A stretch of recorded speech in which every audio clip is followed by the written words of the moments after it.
फैसला किया। ओह हाँ किंग शुए, एक और बात है। लुओ किंगजियान थोड़ी शर्मिंदा लग रही थी। राष्ट्रपति जू ने कहा था कि वह मुझे तियानाई नाइन नीडल्स सिखाएंगे, लेकिन मुझे उन्हें परेशान करने का डर है, इसलिए मैंने आपसे और जिक्सुआन से मुझे सिखाने के लिए कहा है। आपको पता है अब आप इंडियन मार्केट के साथ साथ यूएस स्टॉक्स में भी एसआईपी करके कंपाउंडिंग के बेनिफिट्स उठा सकते हैं। So why wait, set up your US stocks SIP in 9000 plus stocks on IND Money. Investment in the securities market is subject to market risks. Read all the related documents carefully before investing.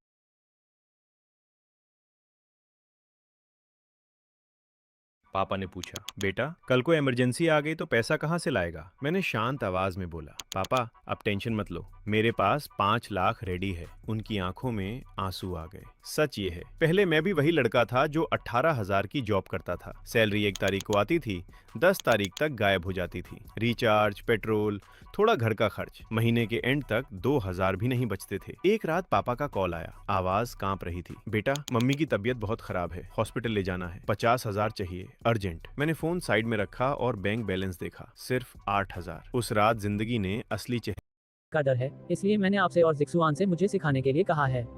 मुझे आश्चर्य है कि क्या आपके पास समय है। एक गुरु होने के नाते वह वास्तव में अपने शिष्यों से सीखने वाली थी। ये कहना मुश्किल लग रहा था। जू किंगक्सू थोड़ी हैरान रह गई। बिल्कुल कोई समस्या नहीं है, जल्दी मत करो, शेननोग हॉल में इस समय बहुत काम है। तुम और जिक्सुआन पहले अपने काम पर ध्यान दो, जरूरत पड़ने पर मैं भी मदद कर सकता हूँ। मास्टर को किस तरह की मदद चाहिए? शेननोग हॉल का प्रबंधन फिलहाल एक ही व्यक्ति कर सकता है। सीनियर मार्शल सिस्टर और मैं बारी बारी से आपको सिखा सकते हैं। बोलने के बाद जू किंगक्सू हिचकिचाए। उन्हें वह समय याद आया जब सीनियर मार्शल सिस्टर फैंग जिक्सुआन ने उन्हें प्रशिक्षण दिया था। प्रत्यक्ष प्रशिक्षण संभव नहीं था। यदि वे चरण दर चरण सीखते, इसे शुरू होने में कम से कम कुछ साल लगेंगे। भले ही गुरुजी को अपूर्ण तियानाई नाइन नीडल्स की अच्छी समझ हो, इसे पूरी तरह से सीखने में अभी भी कई महीने से लेकर 1 साल तक का समय लग सकता है। उसने अपना सिर हिलाया और इन विचलित करने वाले विचारों को एक तरफ रख दिया। सिर्फ इसलिए कि सीनियर मार्शल सिस्टर पढ़ा नहीं सकती थी, इसका मतलब यह नहीं था कि वह कुछ कर ही नहीं सकती थी। तुरंत ही वह लुओ किंगजियान को प्रशिक्षण कक्ष में ले गई। उसने अपने गुरु को पीछे से गले लगाया, मानो ये दिखाने की कोशिश कर रही हो। जल्द ही जू किंगजू ने हार मान ली। हालांकि वह केवल बी रैंक की विशेषज्ञ थी और मास्टर डिग्री धारण कर सकती थी, वरिष्ठ मार्शल सिस्टर के विपरीत जो अपने हाथ भी नहीं पहुंचा सकती थी। वह अपने हाथों की ताकत को पूरी तरह से नियंत्रित नहीं कर सकती थी, जैसा कि जू हाओ कर सकता था। व्यवहारिक शिक्षण असफल रहा, इसलिए चरण दर चरण सीखना ही एकमात्र विकल्प था। जू किंगक्सू ने तियानाई नाइन नीडल्स की विषय वस्तु समझाना शुरू किया। जू हाओ ने शेनोंग हॉल छोड़ दिया। वह कार से कंपनी गया। गुरुजी, जिस व्यक्ति को आपने मुझे ढूंढने के लिए कहा था, वह मिल गया है। मो बिंगयुन, एक महिला न्यायाधीश जिनका हाल ही में शाही राजधानी में तबादला हुआ है। कार के अंदर जू हाओ ने होंग कियांग वेई की रिपोर्ट सुनी। वह अपने हाथ में कई रंगीन फलों की तस्वीरों से खेल रहा था। ये नग्न तस्वीरें सिस्टम की लॉटरी से निकाली गई थीं। जू हाओ को अभी तक पता नहीं था कि वह कौन है, इसलिए उन्होंने होंग कियांग वेई को जांच करने के लिए कहा। असीमित, ये खौफनाक खुफिया एजेंसी अपनी ताकत दिखाने लगी। उसने गाड़ी से उतरने और शेननोंग हॉल जाने से पहले होंग कियांग वेई से जांच करने को कहा था। परिणाम 2 घंटे से भी कम समय में उपलब्ध हो गए। समय और भी कम था। तस्वीरों में दिख रही महिला की खूबसूरती को देखते हुए ये निश्चित था कि वह मुख्य महिला किरदार थी। जू हाओ उसे बिल्कुल भी जाने नहीं देगा। वह सोच रहा था कि उसे कैसे नीचे गिराया जाए। इन तस्वीरों के साथ कई और संभावनाएं खुल गईं। ये कहा जा सकता है कि इस महिला मुख्य किरदार के व्यक्तित्व ने जू हाओ के उसके प्रति रवैये को निर्धारित किया। उसे उम्मीद थी कि वह भोली भाली और प्यारी लड़की होगी जिसे कुछ फायदे देकर जीता जा सकता है। परिणाम स्पष्ट रूप से अनुकूल नहीं था। उसका व्यक्तित्व ठंडा, अत्यंत तर्कसंगत था और वह बहुत सावधानी से काम करती थी। उसकी पुरुष द्वेष की भावना भाभी याओ शिनरुई की तुलना में कहीं अधिक तीव्र थी। इस वजह से उसे एक दुष्ट क्रूर खलनायक बनने पर मजबूर होना पड़ा। 232 जू हाओ का भयानक प्रभाव। पत्नी को छीनने के कारण घृणा।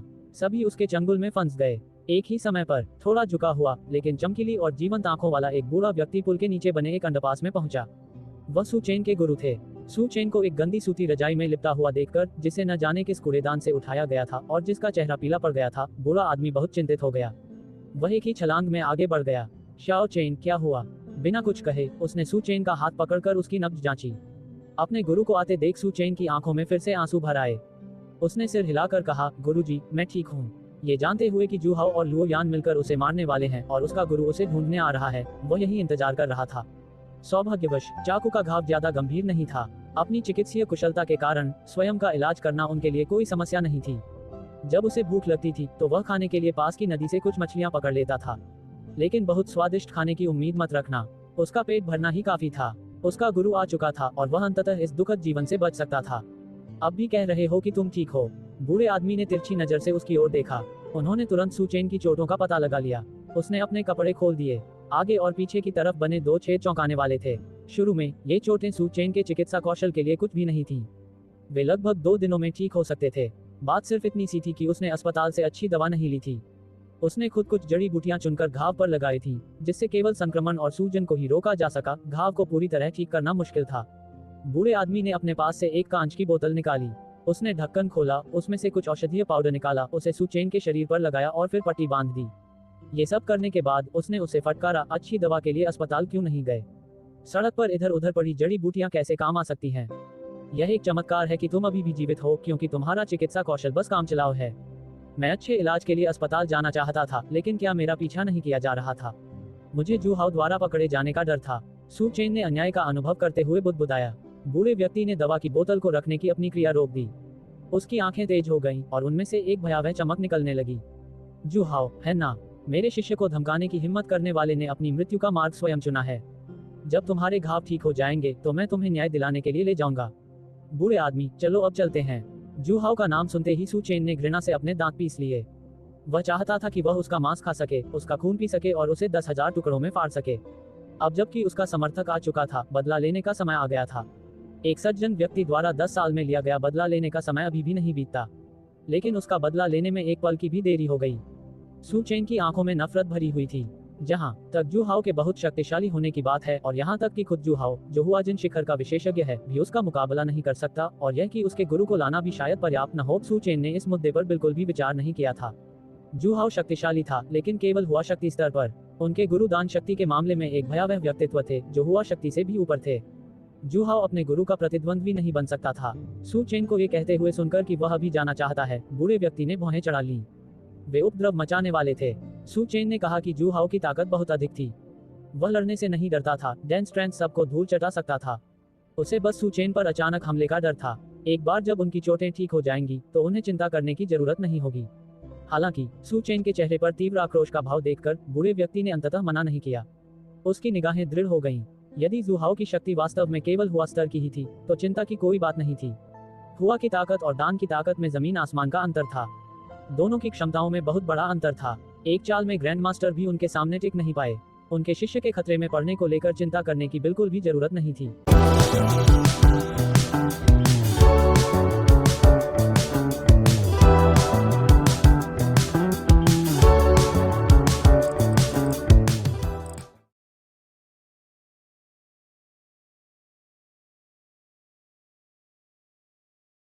उनके शिष्य के खतरे में पड़ने को लेकर चिंता करने की बिल्कुल भी जरूरत नहीं थी। भले ही जू हाउ दान शक्ति का विशेषज्ञ था, वह भी अपने प्रशिक्षु को नुकसान से बचा सकता था। अंत में बूढ़े व्यक्ति ने सिर हिलाया। ठीक है, आप आगे आइए। एक उत्साहित हृदय, कांपते हाथ। अंततः बदला लेने का समय आ गया था। सू चेन पूरे जोश के साथ उस बूढ़े व्यक्ति को लेकर शू परिवार की ओर चल पड़ा। दोपहर का समय है। तेज धूप उनके शरीर पर पड़ रही थी, जिससे गर्मी की लहर दौड़ रही थी। लेकिन जब गुरु और शिष्य वहां से गुजरे, ऐसा लग रहा था मानो उनके पास अपना खुद का एयर कंडीशनिंग सिस्टम हो, जिससे लोग अनजाने में ही कांपने लगते थे। उन्होंने धधकते सूरज की ओर देखा। ये सचमुच विचित्र था। सीधे जू परिवार के विला तक। सू चेन अकड़ते हुए अंदर जाने ही वाला था। बूढ़े आदमी ने उसे रोक दिया। उनकी भौहें कसकर सिकुड़ी हुई थी और उनके चेहरे पर उदासी छाई हुई थी। ऐसा इसलिए हुआ क्योंकि उसने जू परिवार के विला के भीतर से दर्जनों शक्तिशाली आभाओं को महसूस किया। बिना किसी अपवाद के वे सभी हुआ शक्ति विशेषज्ञ थे। वहाँ कुछ हुआजिन पीक विशेषज्ञ भी मौजूद थे। उसका दिल तूफानी लहरों की तरह उमड़ रहा था। उसके सिर में झुनझुनी हो रही थी और उसके चेहरे पर अविश्वास के भाव थे। इतने सारे शक्तिशाली विशेषज्ञ अधीनस्थ के रूप में कार्यरत हैं, और उनका इस्तेमाल सिर्फ घर की रखवाली के लिए किया जाता था। कितने विशेषज्ञों को बाहर भेजा गया था। जू हाउ के नियंत्रण में मौजूद शक्ति इतनी विशाल थी कि वह उसकी कल्पना से परे थी। यह शायद डार्क वर्ल्ड की उन महाशक्तियों से बदतर नहीं था, है ना? शायद और भी अधिक शक्तिशाली। गुरुजी, क्या हुआ? सू चेन ने पीछे मुड़कर हैरानी से पूछा। वह इससे पहले कभी भी जू परिवार के यहाँ नहीं गया था। अब जब उसे चाकू लग चुका था तो उसने अपनी पूरी ताकत का इस्तेमाल न करने की पूरी कोशिश की। उसे विला के अंदर की स्थिति का अंदाजा नहीं था। बूढ़े व्यक्ति ने उसे कोई जवाब नहीं दिया। इसके बजाय उसने पलटकर सवाल पूछा, शाओ चेन, क्या तुम्हें यकीन है कि जू हाउ घर पर है? सू चेन असमंजस में थी, लेकिन फिर भी उसने जवाब दिया, शायद नहीं। वह आमतौर पर कंपनी में या जूनियर सिस्टर फैन के शेनेनोंग हॉल में होता है। वह आमतौर पर शाम को ही वापस आता है। ये सोचकर कि शायद जू हाउ शेनेनोंग हॉल में अपनी छोटी बहन को फिर से तंग कर रहा होगा। सू चेन क्रोधित हो गई और उसने उग्र स्वर में कहा, बूढ़े आदमी, चलो उसके घर पर उसका इंतजार करते हैं और उसके लौटने पर उसे सरप्राइज देते हैं। बोलने के बाद सू चेन विला के मुख्य द्वार की ओर चल पड़ा। बूढ़े व्यक्ति ने उसे फिर से पीछे खींच लिया और गंभीरतापूर्वक उसे सलाह दी, चलो उसे बाहर ही रोकते हैं। अनाधिकृत प्रवेश गैरकानूनी है और अगर हम पुलिस को आकर्षित कर लेते हैं तो ये परेशानी का सबब बन जाएगा। क्या हम चुपके से अंदर नहीं घुस सकते? फिर हम जू हाओ को अच्छा सबक सिखाएंगे और वह पुलिस को बुलाने की हिम्मत नहीं करेगा। सू चेन ने पूछा। फिर उसे कारण सूझा और मुस्कुराते हुए बोला, मास्टर, शू परिवार के विला में मौजूद नौकरों और सुरक्षा गार्डों के लिए आपको उन सभी को बेहोश करना होगा। हर गलत काम का कोई ना कोई स्रोत होता है, हर कर्ज का कोई ना कोई मालिक होता है। वे सब निर्दोष हैं। मैं बस इतना चाहता हूँ कि जू हाओ अपने खून के कर्ज की भरपाई करे। बूढ़े व्यक्ति का कुछ हद तक मुरझाया हुआ चेहरा झुर्रियों से भरा हुआ था। वह सचमुच दुविधा में था। वह चुपके से अंदर घुसकर अंदर मौजूद लोगों को बेहोश करना चाहता था, लेकिन वह ऐसा नहीं कर सका। क्या आप कल्पना कर सकते हैं कि दर्जनों हुआ शक्ति विशेषज्ञ मौजूद होंगे? वह सचमुच बहुत बलवान था। अगर वे हुआ स्ट्रेंथ विशेषज्ञ आपस में मिल भी जाएं, तो भी वे उसका मुकाबला नहीं कर पाएंगे। लेकिन इतने सारे विशेषज्ञों को सचेत किए बिना विला में प्रवेश करने की कोशिश करना, ये स्पष्ट रूप से असंभव था। भले ही वह चुपचाप 5, 10, 20, अभी भी दर्जनों विशेषज्ञ मौजूद थे। उन्हें आखिरकार पता चल ही जाएगा कि कुछ गड़बड़ है। फिर अगर उन्होंने जू हाओ को इसकी सूचना दे दी होती तो वे दुश्मन को सतर्क कर देते। सू चेन को घृणा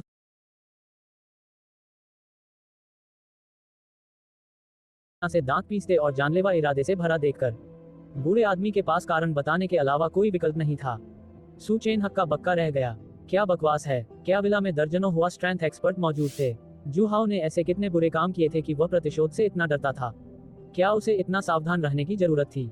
जू हाओ के पास सतर्क रहने के अलावा कोई विकल्प नहीं था। इस मिश्रित उपन्यास की दुनिया में किसे पता था कि कब कोई मुख्य किरदार सामने आ जाएगा। उसे नायक के कोने पर कब्जा करना पसंद था और वह नायक को अपने कोने पर कब्जा करने की बिल्कुल भी अनुमति नहीं देता था, ये जानते हुए कि विला की सुरक्षा में इतने सारे विशेषज्ञ तैनात थे। सू चेन को पता था कि यह असंभव है। उसने विला में जबरदस्ती घुसने की जिद छोड़ दी। इसलिए वह और बूढ़ा आदमी उस रास्ते पर इंतजार करने लगे जिससे जू हाओ को वापस लौटना था। यह इंतजार पूरी दोपहर तक चला। डिंग! सू चेन गुस्से से आग बबूला हो गया। भावनात्मक मूल्य जोड़ 999। आकाश में संध्याकालीन प्रकाश का एक छोटा सा धब्बा दिखाई दिया। डूबते सूरज की सुनहरी रोशनी धरती पर पड़ी और उसे सुनहरे लाल रंग से जगमगा दिया। गुरु और शिष्य उत्सुकता पूर्वक देख रहे थे। सू चेन की आत्मा जागृत हुई और उसने एक परिचित कार को पास आते देखा। ये जू हाओ की कार थी। वह तुरंत प्रकट हुआ और उसका रास्ता रोक दिया। गुरुजी, वह बूढ़ा आदमी डैन स्ट्रेंथ है। होन कियांगवेई ने गंभीर भाव से जू हाओ की ओर मुड़कर कहा। जू हाओ के चेहरे के भाव अपरिवर्तित रहे। वो हैवान, वही जिसने क्षितिज के पूरे राज्य को तबाह किया था, अब लौट आएगा। अगर क्षितिज वो तीनों और मुड़कर कहा। जू हाओ के चेहरे के भाव अपरिवर्तित रहे। मुझे पता है, चलो उनसे मिलते हैं। गुरु और शिष्य के प्रकट होने पर उन्होंने जरा भी आश्चर्य नहीं जताया। वास्तव में उनके आगमन का पता बहुत पहले ही चल चुका था। जैसे ही वे विला पहुंचे, वीडियो फुटेज जू हाओ के फोन पर भेज दिया गया। घर पर अपनी सुरक्षा के लिए विशेषज्ञों की व्यवस्था करने के अलावा जू हाओ ने हर जगह निगरानी भी रखी हुई थी। डैन की ताकत की तो बात ही छोड़िए, अगर कोई और भी ताकतवर प्राणी जू परिवार में घुसपैठ करता है तो वह भी नजरों से नहीं बच पाएगा। रेड रोज कार से बाहर निकली और जू हाओ के लिए दरवाजा खोला। बूढ़े व्यक्ति ने सू चेन के साथ मिलकर कार का रास्ता रोक दिया। रेड रोज को ड्राइवर की सीट से बाहर निकलते देख उसकी आंखें तेजी से सिकुड़ गईं। डैन स्ट्रेंथ और जू हाओ को बाहर आते देख उसका चेहरा और भी ज्यादा बदल गया। जू हाओ वहां खड़ा था। उसके चेहरे पर कोई आभा नहीं थी। उसका चेहरा शांत और संयमित था। फिर भी उसे उससे खतरे का हल्का सा आभास हो रहा था। बूढ़े व्यक्ति का मन व्याकुल हो गया। ये जानना जरूरी है कि वह दांजिंग मिड स्टेज में थे। केवल डैंजिंग मिड स्टेज ही उसे खतरे का एहसास दिला सकता था। वह मन ही मन अपने अविश्वसनीय शिष्य के बारे में शिकायत करता रहा। हुआ जिन आखिर है क्या? ऐसा नहीं था कि वह डरा हुआ था। अगर जू हाओ और रेड रोज एक साथ मिलकर काम भी करें तो भी वह निडर रहेगा। लेकिन अगर सचमुच लड़ाई छिड़ जाती तो वह सू चेन की देखभाल नहीं कर पाता। अगर कोई सू चेन पर हमला कर दे तो क्या होगा? ये भयावह होगा। आज तो ऐसा लगा जैसे ये यात्रा व्यर्थ ही चली गई। जैसे ही वह सोच रहा था, उसने सू चेन की आवाज सुनी जो प्रेम और घृणा से भरी हुई थी। जू हाओ, तुम आखिरकार वापस आ गए। आज तुम्हारे कर्मों का हिसाब किताब होगा। ओह! जू हाओ उत्सुक हो गया। तुम मुझे मारना चाहते हो? हत्या करना कानून के खिलाफ है। ये सुनकर सू चेन को अंदर ही अंदर खून की उल्टी आने जैसा महसूस हुआ। उसने सोचा था कि जू हाओ इसलिए डरा हुआ है क्योंकि उसे एक सहायक मिल गया था। जब तुम मुझे मारना चाहते थे तब तुमने ये क्यों नहीं कहा कि हत्या करना कानून के खिलाफ है? अब जब मुझे फायदा मिल रहा है तब तुम ये बात उठा रहे हो। आप लोगों ने कानून में वाकई महारत हासिल कर ली है। बूढ़े व्यक्ति का मन हुआ कि वह अपना चेहरा ढक ले। उसकी हिम्मत कैसे हुई ऐसा कहने की? कृपया स्थिति स्पष्ट करें। दूसरी तरफ डैन स्ट्रेंथ के 2 विशेषज्ञ मौजूद हैं। क्या आपको फायदा है? जू हाओ के चेहरे पर हंसी के भाव साफ झलक रहे थे। सू चेन नाखुश दिख रही थी। उसने फैसला किया कि वह बाद में उसके चेहरे पर कुछ और बार जरूर पैर से मारेगा। उसने ताना मारते हुए कहा, जू हाओ, घमंडी मत बनो। मैं मानता हूँ कि तुम बहुत शक्तिशाली हो, हुआ शक्ति के भीतर तुम अजय हो, लेकिन क्या तुम हुआ शक्ति से ऊपर की किसी भी चीज का सामना कर सकते हो? मैं सोच रहा था कि अचानक एक आवारा चूहा क्यों चिल्लाने लगा। पता चला कि उसे एक मददगार मिल गया था। जू हाओ ने अचानक एहसास होने का नाटक किया, फिर अपना लहजा बदलकर सीधे मुद्दे की जड़ तक पहुंच गया। तो क्या उस घाव में अभी भी दर्द हो रहा है? सू चेन का चेहरा सख्त हो गया और उसे फिर से सीने में हल्का दर्द महसूस हुआ। बूढ़े आदमी की आंखें झपकी। यही वह व्यक्ति था जिसने अपने शिष्य को इतनी बुरी तरह से चोट पहुंचाई थी। उसे मार देना चाहिए। घोर घातक इरादे को भांपते हुए हॉन कियांग वेई ने जू हाओ को थोड़ा सा ढाल प्रदान किया। ठंडी निगाहों की एक जोड़ी बूढ़े आदमी पर टिकी हुई थी, मानो उसे चेतावनी दे रही हो कि अगर उसने फिर से जू हाओ का अपमान किया तो वह नरमी नहीं बरतेगी। सू चेन ने अपना गुस्सा दबाते हुए दांत पीसते हुए कहा, लुओ यान का क्या? उसे भी सामने लाओ, उसे छुपाओ मत। उसने मुझे जो छुरा घोंपा था मैं उसे कभी नहीं भूलूंगा। अब मैं उसे वही छुरा घोंपटाऊंगा। जू हाओ ने अपनी भौहें ऊपर उठाई। क्या तुम लुओ यान से बदला लेना चाहते हो? मुझे डर है कि अभी कुछ समय के लिए यह संभव नहीं होगा, वह बहुत दूर चला गया है। अगर तुम बदला लेना चाहते हो तो तुम्हें कुछ समय इंतजार करना पड़ेगा। कहाँ गया? सू चेन की सांसें अटक गईं और उसकी आंखों में हत्या का इरादा और भी तीव्र हो गया। वह अपने गुरु को बदला लेने के लिए लाने को उत्सुक था, मुख्य रूप से लुओ यान के लिए। लुओ यान के प्रति उसकी नफरत जू हाओ के प्रति उसकी नफरत से कम नहीं थी। उन्हें अपने जीवन में किसी भी चीज से ज्यादा विश्वासघात से नफरत थी। वह लुओ यान को भाई की तरह मानता था और लुओ यान ने न केवल उसे धोखा दिया बल्कि उसे छुरा भी घोंपा। अगर उसे अपना बदला नहीं मिला तो वह अपने दिल में पनप रही नफरत को शांत नहीं कर पाएगा। अच्छा, आपको थोड़ी देर में पता चल जाएगा। जू हाओ हमेशा की तरह शांत और संयमित रहा, जिससे सू चेन बेहद असहज महसूस करने लगा। क्या वह सच में गंभीर है? वह बदला लेने के लिए यहाँ आया था। ऐसा लग रहा था मानो वह उससे बातचीत करने आया हो। वह गहरी सांसें ले रहा था, लगातार अपने शरीर में उमड़ते रक्त को नियंत्रित करने की कोशिश कर रहा था। ठीक है, लुओ यान भाग तो सकता है लेकिन छिप नहीं सकता। मैं तुमसे शुरुआत करूंगा। तुमने हमेशा मुझे तंग किया है और मैंने कहा था कि मैं भी तुम्हें वैसा ही जवाब दूंगा। सू चेन के चेहरे पर आक्रोश साफ झलक रहा था। मैं तुम्हें अपनी मंगेतर को धमकाने और अपनी छोटी बहन को धोखा देने के परिणामों के बारे में बता दूंगा। तुम मेरी छोटी बहन के पूरे परिवार को भी खत्म करना चाहते थे। मैं ये सुनिश्चित कर दूंगी कि तुम सपने में भी ऐसा न सोच सको। बोलने के बाद सू चेन को बेहद राहत महसूस हुई। वह इतने समय से जू हाओ की छाया में जी रहा था और इस दौरान उसके अंदर भयानक क्रोध संचित होता रहा था। अब आखिरकार उसे बदला लेने और अपना गुस्सा निकालने का मौका मिल गया था। वह उत्सुकता से जू हाओ के हताश और विनती भरे भाव को देखना चाहता था। हालांकि वह निराश था। शुरू से अंत तक जू हाओ और रेड रोज के चेहरे के भावों में कोई बदलाव नहीं आया। सू चेन असमंजस में थी। क्या चल रहा है? क्या उसे लगा कि वह मजाक कर रहा था? बूढ़े आदमी, अपना कदम उठाओ, लेकिन उसे अभी मत मारो। मैं चाहता हूं कि वह मुझे जो अपमान पहुंचाया है उसका 100 गुना बदला ले। हालांकि बूढ़ा आदमी बिल्कुल भी नहीं हिला। उनका शिष्य बेतरतीब ढंग से बोल रहा था और वह काफी समय से उसे टोकना चाह रहे थे, लेकिन उसने देखा कि अपने अंदर जमा हुआ गुस्सा बोलने के बाद शांत हो जाएगा, इसलिए उसने उसे नहीं रोका। उसके लिए हिलना डुलना असंभव था। केवल वही जू हाओ का मुकाबला कर सकता था, लेकिन सू चेन के साथ ये बोझ मौजूद है। वह अभिनय नहीं कर सकता था, वह केवल तर्क कर सकता था। बूढ़े आदमी ने जू हाओ को अप्रिय निगाहों से देखा। जू हाओ, तुम तो एक पुराने सीनियर हो, एक जूनियर पर हमला करना ये कुछ अनुचित नहीं है। क्या आप मुझे चीजें करना सिखा रहे हैं? जू हाओ ने तिरछी नजर से उसकी ओर देखा। बूढ़े आदमी की निगाहें सख्त हो गईं। वह जानता था कि इस आदमी से निपटना मुश्किल था। वह अपने से काफी छोटी लड़की को भी अपने वश में कर सकता था। इससे पता चलता है कि उसका चरित्र कितना बुरा था। जू हाओ और क्या नहीं कर सकता था। मुझे आश्चर्य है कि क्या आप इस बूढ़े आदमी को थोड़ी इज्जत दे सकते हैं और गो परिवार की उस लड़की को छोड़ सकते हैं और फैंग जिक्सुआन और लियू लिरान उन नौजवानों को परेशान करना बंद कर सकते हैं। हमारी शिकायतों को खारिज कर दिया जाएगा। अपने गुरु की बातें सुनकर सू चेन की आंखें एकदम चौड़ी हो गईं। उसका दिमाग पूरी तरह से अस्त व्यस्त था। आखिर हो क्या रहा है? क्या गुरुजी यहाँ उसे न्याय दिलाने में मदद करने के लिए नहीं आए थे? वह शांति की बात क्यों कर रहा था? वह नहीं चाहता था कि किसी भी चीज को खारिज कर दिया जाए, लेकिन बूढ़े आदमी ने उसे नजरअंदाज कर दिया। उसकी निगाहें जू हाओ पर टिकी हुई थीं। जू हाओ ने बोलना जारी रखा, आपके चेहरे की कीमत कितनी है? ये सब मेरी स्त्रियां हैं। क्या तुम्हें लगता है कि मैं इन्हें जाने दूंगा? क्या पहाड़ पर साधना करने से तुम मूर्ख हो गए हो? ऐसा प्रतीत होता है कि महामहिम वास्तव में मेरे शत्रु बनने का इरादा रखते हैं। कभी कभी ऐसा होता है ना कि पैसे जीन्स के पॉकेट में रह जाते हैं और बहुत टाइम बाद जब वापस मिलते हैं तब खुशी होती है। ऐसा ही SIP इन्वेस्टमेंट के साथ भी है। जब आप हर महीने 500 रुपीज इन्वेस्ट करोगे तो आपको ज्यादा डिफरेंस पता नहीं लगेगा, पर कुछ बनने का इरादा रखते हैं। बूढ़े आदमी का चेहरा उदास हो गया। क्या तुम अपने दुश्मन बनोगे? क्या तुम इसके लायक हो? जू हाओ ने उपहास किया, उसे पूरी तरह से नजरअंदाज कर दिया। ठीक है, तो चलिए देखते हैं कि आखिर में कौन हंसता है। बूढ़े आदमी का चेहरा काला पड़ गया था। उसने अचंभित सू चेन को खींचा और जाने के लिए मुड़ गया। जब शब्द आपस में मेल नहीं खाते तो आधे वाक्य की बात भी बहुत ज्यादा हो जाती है। सू चेन के यहाँ होने से वह अपनी पूरी शक्ति का प्रदर्शन नहीं कर सका। उसे जू हाउ से लड़ने का एक और मौका मिल जाएगा। क्या मैंने तुम्हें जाने दिया? तुम मेरे इलाके में अपनी मर्जी से आ जा सकते हो। जू हाउ का लहजा ठंडा पड़ गया। उसने अपनी कलाई घुमाई और उसके हाथ में चांदी की 2 सुइयां प्रकट हो गईं। उसने अपनी उंगलियां झटक दी और वे सीधे उन दोनों की ओर चली गईं। उसने चुपके से अपनी टेलीकिनेसिस शक्ति को सक्रिय कर लिया। 2 चांदी की सुइयों को आगे की ओर नियंत्रित करना। बूढ़े व्यक्ति को कुछ गड़बड़ का आभास हुआ और उसने पीछे मुड़कर देखा तो 2 चांदी की सुइयां उसकी ओर तेजी से आ रही थीं। उनकी गति अविश्वसनीय रूप से तेज थी। वह भी कमजोर नहीं था, इसलिए उसने झट से सू चेन को पकड़ लिया और बच निकला। उन्हें लगा कि संकट खत्म हो गया है। जैसे ही उसने राहत की सांस ली, एक बड़ा संकट फिर से उन्हें घेर लिया। वे 2 चांदी की सुइयां थीं, जो एक कोने से मुड़कर उन पर हमला कर रही थीं। 233 माँ की सहेली। लिंगर के विचार परेशान हैं। शिक्षा। डर से बूढ़े आदमी का चेहरा पीला पड़ गया। ये कैसे हो सकता है? क्या वे मोड़ भी मोड़ सकते हैं? चांदी की सुइयां घूमने के बाद उनकी गति घटने के बजाय बढ़ गई। दूरी बहुत कम थी। बेशक वह चकमा दे सकता था, लेकिन वह सू चेन का सामना नहीं कर सकता था। सुइयों की नोकें सीधे उनके महत्वपूर्ण अंगों पर लक्षित थीं। अगर उन्हें छेदा जाता तो वे निश्चित रूप से मर जाते। बूढ़े आदमी ने अपने दांत पीस लिए। उसने सू चेन को पकड़ा और तेजी से दूर भाग गया। सू चेन बच निकला, लेकिन एक सुई उसके शरीर में घुस गई।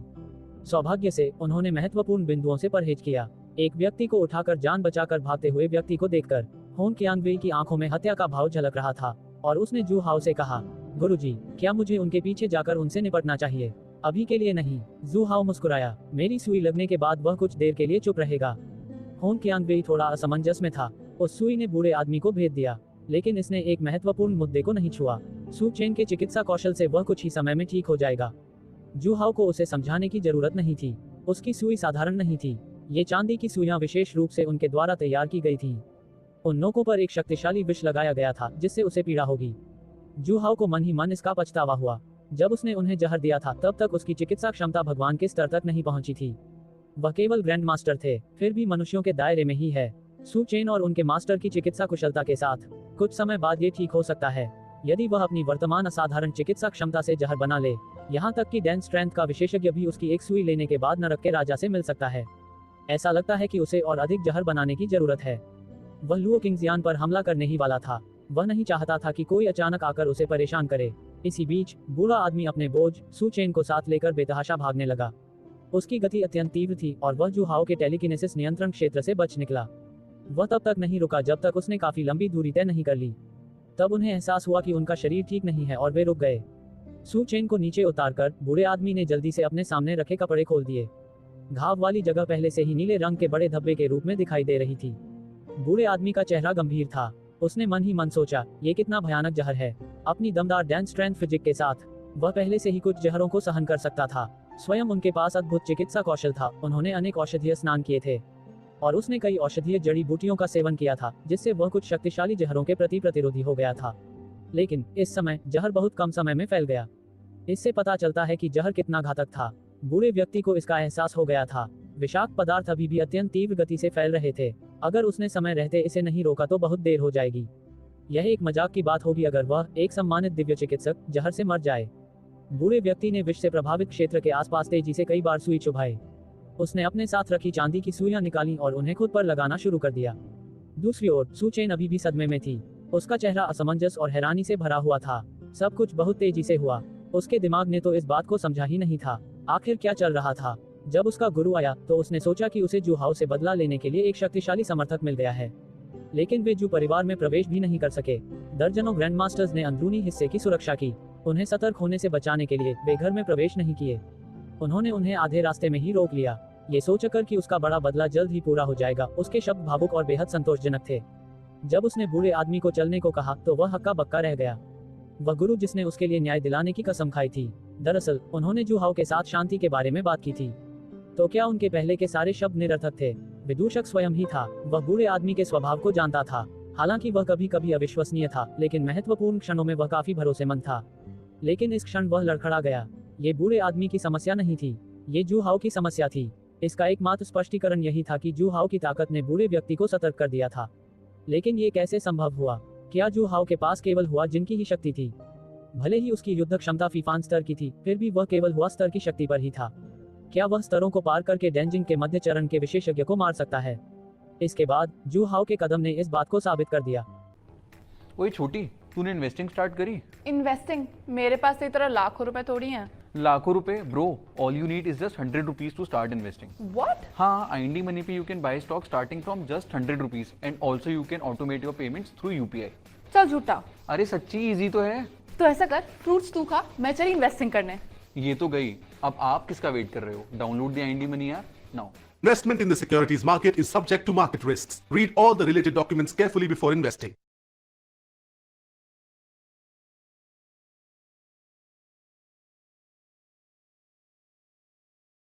मुझे तो यकीन ही नहीं हो रहा है कि एक एआई मुझसे हिंदी में बात करके मुझे इंग्लिश सिखा रहा है। सुपरनोवा एआई ऐप ने मुझे इंग्लिश जल्दी और इफेक्टिवली सीखने का मौका दिया। यहां पर उन्होंने एआई टीचर की मदद से इस बात को साबित कर दिया। उसने जो 2 चांदी की सुइयां झटक कर निकाली वे बेहद तेज थीं। उन्होंने कोई प्रतिक्रिया नहीं दी। सौभाग्यवश बूढ़े व्यक्ति ने उसे खींचकर बचा लिया। इससे भी ज्यादा रोमांचक घटना इसके बाद हुई। चांदी की सुइयां मुड़ी हुई थीं। उन्हें मृत्यु का संकट स्पष्ट रूप से महसूस हो रहा था। अगर आखिरी क्षण में उस बूढ़े आदमी ने उसे बचाया न होता तो वह मर चुका होता। हालांकि बूढ़े व्यक्ति ने उसे घातक प्रहार से बचने में मदद की, लेकिन वह खुद भी उस सुई से पूरी तरह बच नहीं पाए। महज 2 चांदी की सुइयों ने लगभग उसकी और उसके गुरु की जान ले ली थी। इससे जू हाओ की ताकत का भी अंदाजा लगाया जा सकता है। ये निश्चित रूप से हुआ स्ट्रेंथ जितना सरल नहीं था। धत्तेरी की एक प्रतिष्ठित दान शक्ति ने वास्तव में हुआ शक्ति का रूप धारण कर लिया और उन जैसे ईमानदार लोगों को धोखा दिया। क्या जू हाओ का अंतरात्मा आहत नहीं हुआ? जू हाओ की असली ताकत का पता चलने पर सू चेन के चेहरे पर स्पष्ट रूप से उदासी छा गई। एक दान शक्ति वाला अस्तित्व जो अपने गुरु के दांजिंग मध्य चरण से भी कमजोर नहीं है। क्या उसे अब भी बदला लेने की उम्मीद थी? क्या वह अभी भी जू हाओ से अपनी मंगेतर और छोटी बहन को वापस पा सकता है? जू हाओ के पास भी कई शक्तिशाली अधीनस्थ थे। उसके नियंत्रण में मौजूद शक्तियों की विशालता अज्ञात थी। सू चेन को निराशा का अनुभव हुआ। डिंग, सू चेन निराश है। भावनात्मक मूल्य जोड़ 987। अगर उसे बदला नहीं मिला तो क्या वह इसे यूं ही जाने देगा? सू चेन ने खुद से पूछा। क्या वह कायर बनने वाला था? क्या वह असहाय होकर देखता रहा जब जू हाओ ने उसकी दूसरी छोटी बहन और उस छोटी बहन के गुरु को ले लिया? असंभव, वह ऐसा नहीं कर सका। अगर उसे नहीं पता था तो ठीक है। जू हाओ का इरादा जानते हुए वह कैसे चुप रह सकता था?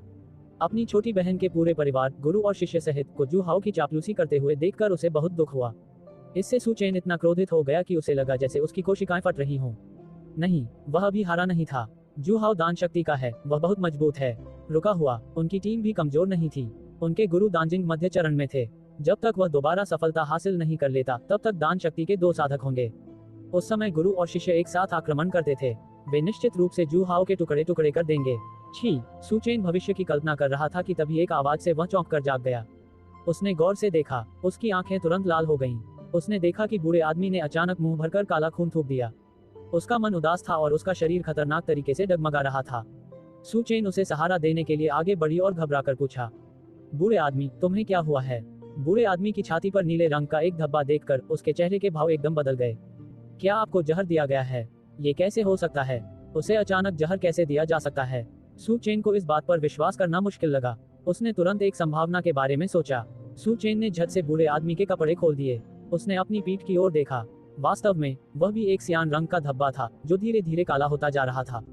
चांदी की सुइयों में तीव्र विष लगा हुआ था। उसमें युद्ध संबंधी कोई नैतिकता नहीं थी। जू हाओ वास्तव में इस तरह की कपटपूर्ण और तुच्छ चालों का सहारा ले सकता था। आप पहले से ही बहुत मजबूत हैं, फिर भी आप लोगों को नुकसान पहुंचाने के लिए जहर का इस्तेमाल करते हैं। क्या आप ग्रैंड मास्टर जैसा व्यवहार नहीं कर सकते? उसने कभी इतना निर्लज व्यक्ति नहीं देखा था। सू चेन ने घृणा से अपने दांत पीसे। उसने मन ही मन जू हाओ को 1000 बार कोसा, लेकिन उनके हाथ रुके नहीं। उन्होंने चांदी की सुइयां उठाईं और बूढ़े आदमी का इलाज करने के लिए दौड़ पड़े। क्योंकि उन्होंने अपूर्णतया नई 9 नीडल्स के आधार पर सुई लगाने की तकनीकों का एक नया सेट बनाया था, इसलिए उनका चिकित्सा कौशल उस बूढ़े व्यक्ति से भी आगे निकल गया था। उन्होंने सुई लगाने और विश्रण की प्रक्रिया की। इलाज के दौरान कई घंटे बीत गए। आसमान में पूरा चांद चमक रहा था। तभी वह बड़ी मुश्किल से उस घातक जहर को स्थिर कर पाया और उसे दिल तक फैलने से रोक पाया।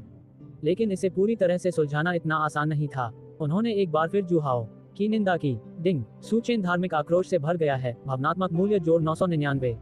एक कोने में दुखी गुरु और शिष्य अपने घावों को चाट रहे थे, लेकिन जू हाओ घर पर जीवन का आनंद ले रहा था, क्योंकि आज भाभी आई थी। याओ शिनरुई और सू वानकियू अच्छे दोस्त थे। दोनों की मुलाकात सू वानकियू के ब्यूटी सैलून में हुई। शुरू में उनकी स्थिति एक जैसी थी, दोनों ही अपने अपने पतियों के लिए ढाल बनी हुई थी। बाद में सू वानकियू पर विजय प्राप्त कर ली गई और उसने अपनी अच्छी दोस्त को जू हाओ के पास भेज दिया। जू हाओ की मदद से याओ शिनरुई ने चू परिवार की सभी संपत्तियों पर नियंत्रण प्राप्त कर लिया। वह शंघाई में एक जानी मानी राष्ट्रपति बन गईं। हालांकि वह हमेशा काम में व्यस्त रहती थी, फिर भी वह अक्सर अपनी दोस्त सू वानकियू से मिलने के लिए जू परिवार जाया करती थी। बेशक अपनी दोस्त को देखने के बाद वह निश्चित रूप से एक रात के लिए रुकेगी। जहां तक उसके ठहरने की जगह का सवाल है, बेशक ये जू हाउ का शयन कक्ष था। अगर सू वानकियू 6 महीने की गर्भवती न होती तो दोनों अच्छी बहनें आपस में खूब बातें करती और हर बात पर चर्चा करती। सू वानकियू को संयम बरतना ही था, कोई और रास्ता नहीं था। याओ शिनरुई का भी एक साथी था। वह शियाओ वानलिंग थी, जो उसकी लिंगर की सबसे अच्छी दोस्त थी, जिससे वह सू वानकियू के माध्यम से मिली थी। ये पहली या दूसरी बार नहीं था जब उन्होंने एक साथ फाइट द लैंडलॉर्ड गेम खेला था। दरअसल वे दोनों भी एक दूसरे के लिए उपयुक्त नहीं थे। बात बस इतनी सी थी कि जू हाउ लगातार मजबूत होता जा रहा था, लेकिन इससे कोई फर्क नहीं पड़ा। आज रात सू वानकियू ने उसे एक नए व्यक्ति से मिलवाया, और साथ ही लिंगर की अच्छी बहन भी, यान वू मेई, एक बेहद खूबसूरत महिला जिसकी सुंदरता और कद काठी उन्हीं के बराबर थी। शुरू में वे तीनों थोड़े संकोची थे। वे आमतौर पर मकान मालिक से लड़ो का खेल खेलते थे। उन्होंने अभी तक महजोंग नहीं खेला था। वे इसमें बहुत अच्छे नहीं थे। ताश खेलने की बात आती है तो कौन जन्म से ही खेलना जानता है। अक्सर खेलते खेलते वे एक दूसरे से परिचित हो जाते थे। कार्ड खेलने का उनका कौशल भी लगातार बेहतर होता गया। जू हाउ को हराने के लिए तीनों ने मिलकर एक दूसरे के साथ सहयोग भी किया। ये धोखाधड़ी थी। दुर्भाग्य से जू हाउ के ईश्वर स्तरीय कार्ड कौशल कोई मजाक नहीं थे। धोखाधड़ी करना व्यर्थ था। अंततः उन्हें बुरी तरह हार का सामना करना पड़ा। महज एक रात में जू हाउ ने फिर से बहुत अधिक भावनात्मक मूल्य अर्जित कर लिया। जू होंग जूंग के शयन कक्ष में दोनों लड़कियों के चेहरे लाल हो गए थे। वे जू होंग जूंग और जू फेयान के अलावा और कौन हो सकते हैं। तीसरी बहन, मुझे सच में उम्मीद नहीं थी कि आंटी याओ का भी पापा के साथ इस तरह का रिश्ता होगा। जू फेयान ने चुप्पी तोड़ी। वह गहरे सदमे में थी। वह जू हाउ की ताकत की बहुत प्रशंसा करती थी। वह वाकई अद्भुत थे, है ना? प्राचीन काल में 3 नायकों ने लू बू से युद्ध किया था। आज जू हाउ 3 अविश्वसनीय रूप से शक्तिशाली योद्धाओं का सामना कर रहा है। केवल थका हुआ बैल, न कि जर्जर भूमि के बारे में क्या? पापा ने पूछा, बेटा कल को इमरजेंसी आ गई तो पैसा कहाँ से लाएगा? मैंने शांत आवाज में बोला, पापा अब टेंशन मत लो, मेरे पास 5 लाख रेडी है। उनकी आंखों में आंसू आ गए। सच ये है, पहले मैं भी वही लड़का था जो 18,000 की जॉब करता था। सैलरी 1 तारीख को आती थी, 10 तारीख तक गायब हो जाती थी। Recharge, petrol